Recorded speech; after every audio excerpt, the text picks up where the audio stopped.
Selamat sore, perkenalkan saya Catherine Nadarista, NIM 20G10033 di Fakultas Ekonomi dan Bisnis, Prodi Akuntansi kelas 1.1. Hari ini saya akan mempresentasikan tentang Forgiveness in Christianity. Konsep pengampunan sendiri merupakan salah satu elemen sentral dan utama dari kehidupan Kristen.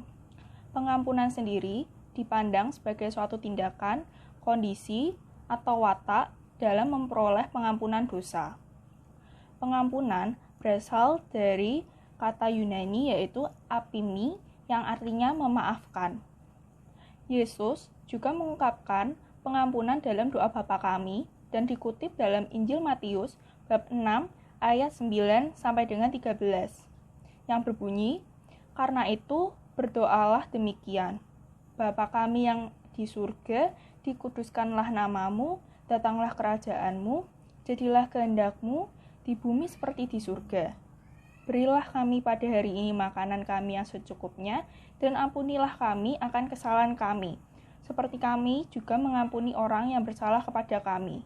Dan janganlah membawa kami ke dalam pencobaan, tetapi lepaskanlah kami daripada yang jahat. Karena Engkaulah yang mempunyai kerajaan dan kuasa dan kemuliaan sampai selama-lamanya. Amin." Dalam Injil tersebut, Yesus memerintahkan kepada kita untuk mengampuni kesalahan-kesalahan orang yang bersalah kepada kita, karena jika kita tidak mengampuni, maka Yesus juga tidak dapat mengampuni kesalahan kita. Yesus juga menasihati kita untuk mengampuni 70 kali 7 kali di dalam Injil Matius bab 18 ayat 21 sampai dengan 35 yang berbunyi, "Kemudian datanglah Petrus dan berkata kepada Yesus, 'Tuhan, sampai berapa kali aku harus mengampuni saudaraku jika ia berbuat dosa terhadap aku? Sampai 7 kali?' Yesus berkata kepadanya, 'Bukan, aku tidak berkata kepadamu, bukan sampai 7 kali, melainkan sampai 70 kali 7 kali. Sebab hal kerajaan surga seumpama seorang raja yang hendak mengadakan perhitungan dengan hamba-hambanya. Setelah itu, ia mulai mengadakan perhitungan itu. Dihadapkanlah kepada seorang yang berhutang 10.000 talenta. Tetapi karena orang itu tidak mampu melunaskan hutangnya, raja itu memerintahkan supaya ia dijual beserta anak istrinya dan segala miliknya untuk pembayar hutangnya.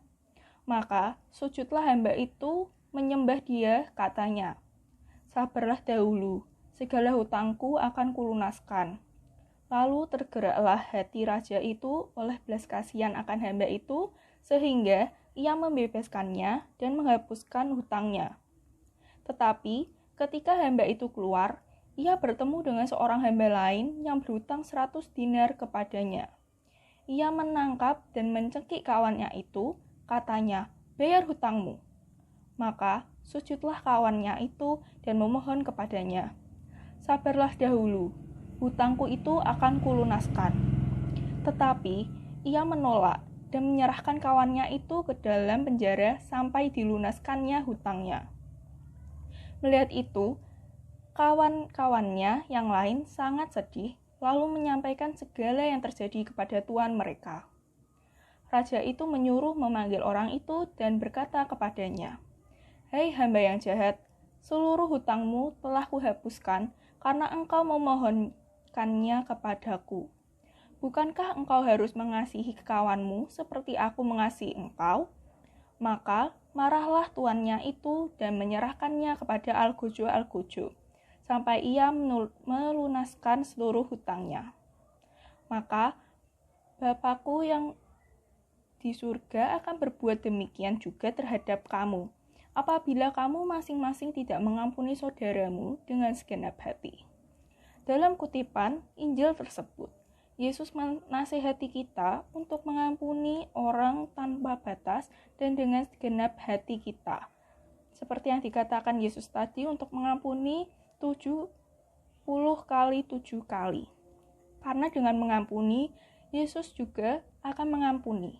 Dan dengan mengampuni, kita telah mengasihi sesama seperti Yesus yang telah mengasihi kita. Namun, walaupun Yesus menasihati untuk memaafkan, Yesus juga menasihati bahwa seseorang yang telah berbuat dosa dan telah diampuni agar tidak mengulangi perbuatan dosanya itu kembali. Hal ini dikutip dalam Injil Yohanes bab 8 ayat 18 yang berbunyi, jawabnya, "Tidak ada Tuhan." Lalu kata Yesus, "Aku pun tidak menghukum engkau. Pergilah dan jangan berbuat dosa lagi mulai dari sekarang." Pengampunan juga tidak diberikan tanpa adanya pengorbanan.